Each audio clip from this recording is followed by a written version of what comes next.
كتعاني من الزوائد الجلدية، كتعاني من تلال أو تالول، عييتي ما تجربي في الوصفات وما نجحوش معك. بالنسبة ليا وصفة رائعة جدا اللي كتزول لك التلال، يعني نتيجة غادي تشوفوها قدامكم أمام عينيكم. وصفة اللي رائعة جدا غادي تهنيك من التالول أو الزوائد الجلدية. بالنسبة لهاد الوصفة هذه مكونات اللي فيها طبيعية ومتواجدة عندنا غير في المطبخ ديالنا، مكونات اللي رائعة جدا وكيقضيو على التالول بصفة نهائية. يعني غير داوموا على الوصفه، الا كان عندكم التلال يلاه بدا، يلاه ظهر لكم في الجلد ديالكم، تبقوا لي هاد الوصفه هذه راه غادي يزول معكم. يعني هاد المكونات اللي غنشارك معكم عندهم يعني خصائص كيخليو هذاك التلال كيتجمع، يعني كيتصم او كيبس كيتجمع، ما كيبقاش باقي يعني باين بزاف. يعني مع المداومه مره على مره، الا كانت التلال عادي يلاه ظهرت لكم، كديروا لها هاد الوصفه هذه كيف ما شفتوا، وراه دغيا كتذوب لكم هذيك التولاله او كتكمشها، يعني كتجمعها كتصغار. الا كانت يلاه بدات، الا كانت عندكم تالوله قديمه يعني دوموا على الوصفه مده اسبوع، ما تزيدوش فيها اسبوع، ديك التالوله راه غادي تزولي ان شاء الله. بالنسبه لهاد الوصفه هذه ممكن يستعملوها يعني جميع الناس، بالنسبه للرجال والنساء كذلك الاطفال، من غير النساء الحوامل كذلك المرضعات ممكن يعملوا هذه الوصفه هذه. كما شفتوا وصفه اللي رائعه جدا، مكونات اللي فيها طبيعيه متواجده عندنا غير في المنزل ديالنا. بقاو معايا البنات حتى لتتمه الفيديو باش تعرفوا على جميع المكونات وطريقه تحضير هذه الوصفه هذه. قبل البنات ما ندخل لكم في الوصفه، الله يجازيكم بخير، ما تنسونيش من اللايكات ديالكم، دعموا الفيديو باللايك باش يستافدوا منه الناس بزاف. كما شفتم بعد ما كنديروا هذه الوصفه هذه راه التلوله كتصم او كتصغر بهذه الطريقه هذه، يعني الحجم ديالها كيصغر، كيولي غير رويس صغيور اللي باين فيها. وعاودوا ثاني ليها الوصفه، عاودوا الوصفه لهذاك التولال راه كيتجمع معكم. بالنسبه لهذه الوصفه هذه كيف قلت لكم مكونات اللي فيها طبيعيه متواجدين عندنا غير في المنزل ديالنا. كنحتاجوا لها القرنفل. القرنفل رائع جدا في التطهير وانقاص التلال او التخلص من التلال. يعني هذه الوصفه هذه بهذه المكونات الى خلطوهم مع بعضهم كيعطيونا واحد الوصفه اللي رائعه جدا، يمكن لكم تطبقوها على التلال وراه كيزول ان شاء الله باذن الله. كنحتاجوا القرنفل اللي كتاخذوه كطحنوه في، يعني فاش كتبغيو تستعملوا الوصفه كطحنوه، ماشي كتعملوا شي واحد اللي كيكون ديجا مطحون ومحتفظين به. طحنوه عاد طبقوه في هذه الوصفه هذه او عملوه في هذه الوصفه.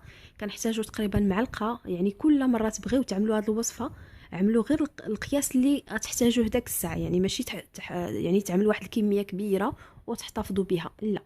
كناخذوا معلقه كبيره ديال القرنفل، كناخذوا جوج فصوم ديال الثوم، فصوص ديال الثوم او سنينات ديال الثوم اللي كناخذوهم وكندقوهم كيف ما يمكن لكم تحكوهم في الطحانه او تبشروهم.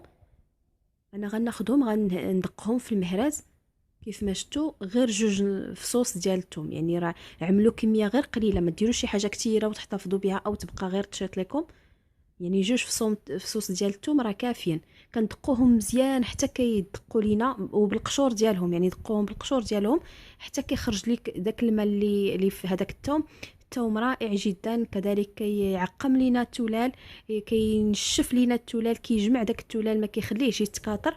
كذلك كيحاربوا يعني كيجمعوا كيصموا، ما تتبقاش التلاله غدا وكتكبر، بالعكس كتبقى غدا وكتصغار، يعني غدا وكتنشف.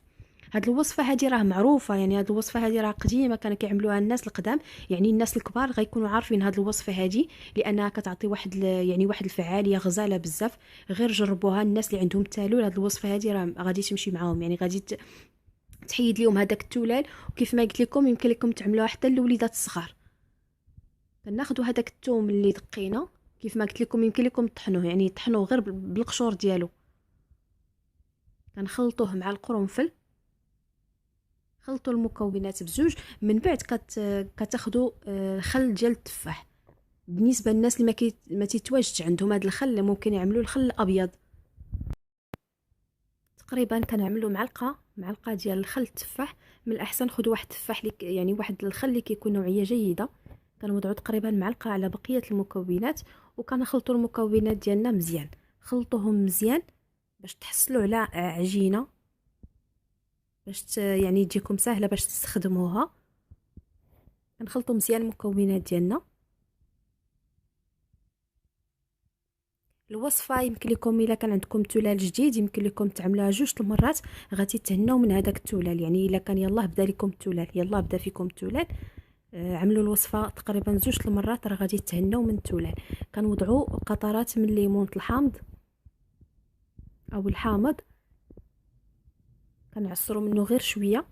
الحامض حتى هو يغزال بزاف الا وضعناه على القرنفل في التخلص من التولال، كيجمع لينا هذاك التولال كينشفو.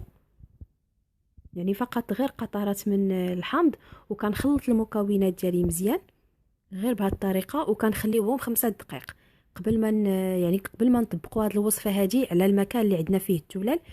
كنخليوها تقريبا 5 دقائق، يعني غير يتفاعلوا بقيه المكونات او جميع المكونات يتفاعلوا، عاد نطبقوا الوصفه. يعني قبل ما نطبقوا هذه الوصفه هذه كناخذوا واحد القطن او طرف ديال القطن او الثوب اللي كيكون معقم اللي كيكون نقي، وكناخذوا بيتادين. بيتادين راه معروف، الناس اللي ما كيتواجدش يعني عندهم البيتادين ممكن يعوضوه بلا الكول. يعني كنعقموا المكان اللي بغينا نطبقوا عليه الوصفه، يعني دوك التولالات سواء عندنا في العنق ديالنا او في اليدين ديالنا او في الوجه ديالنا، كنعقموا ضروري من هذه المرحله. يعني عقموا التولال هو الاول، عقموا المكان اللي فيه التولال كيف ما موضح عندي في الصوره. بالنسبه للبيتادين هو هذا راه كيتباع في الصيدليات.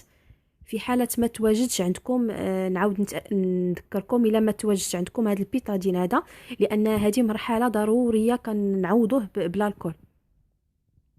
كنمسحوا مزيان المكان اللي عندنا فيه التولال، نمسحوا مزيان هذوك، عقموا مزيان هذاك التالول او التولال او الزوائد الجلديه، يعني فين ما كانوا عندكم في الجسم ديالكم عملوا ليه هذه الطريقه هذه وحكوه مزيان. يعني حاولوا تعقموه مزيان، مسحوه من جميع الزوايا، يعني من الجناب ومن الوسط، مسحوه مزيان. يعني في اي منطقه عندكم في الجسم ديالكم عملوا ليه هذه الطريقه هذه، ضروري تعملوا بيتادين.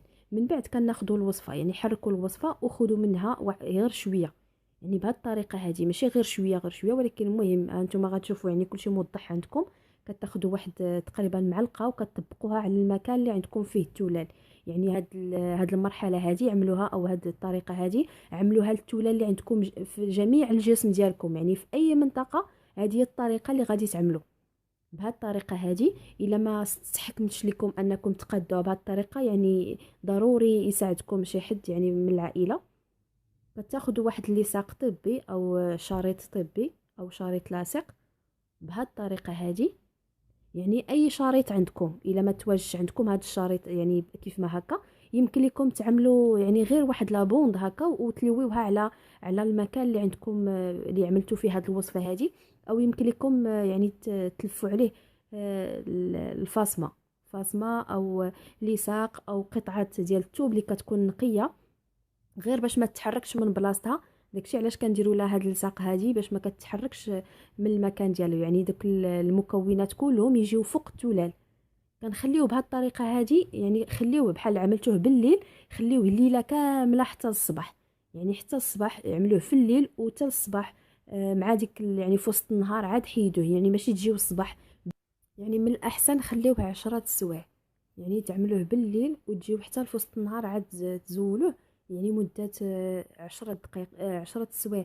يعني إلا كان بقى مدة طويلة كان أحسن، يعني باش هذاك التولال كيستافد من هذوك المكونات كاملهم، يعني باش كيتجمع هذاك التولال. يعني خليوه مدة كافية. أنا بالنسبة لي هنا راه بات خليته ليلة كاملة، خليته حتى الغد ليه، يعني عاد كملت التصوير. بالنسبة لهذا التولال هذا راه كيتجمع، راه ما كيبقاش يعني كيف كان في المرة الأولى. إلا كانت التولال عاد ظهرت معكم، يعني من بعد ما كتزولوا هذه الوصفه هذه غسلوا اليدين ديالكم كما شفتوا. انا راه التولال عندي يلاه بدا وراه نقص، يعني راه من بعد ما تشرب مزيان هاد المكونات. كي قلت لكم هاد المكونات هادو راه كيخليو التولالات تصم، يعني كتجمع ما كتبقاش كبيره. يعني غير بهذه الطريقه هذه راه غادي ان شاء الله تهنوا من جميع التولال اللي كيكون عندكم في الجسم ديالكم. من بعد كيف ما قلت لكم، الا كان عندكم جديد راه دغيا كيزول، الا كان عندكم قديم راه كتبقاو يعني تداوموا على هذه الوصفه هذه يوميا، كل نهار تعملوا عليها مده اسبوع. كنتمنى البنات تجربوا هذه الوصفه هذه، وان شاء الله تليق معكم وتجي معكم وتحيد لكم ان شاء الله التولال اللي عندكم. والى اللقاء الى فيديو قادم ان شاء الله، مع السلامه.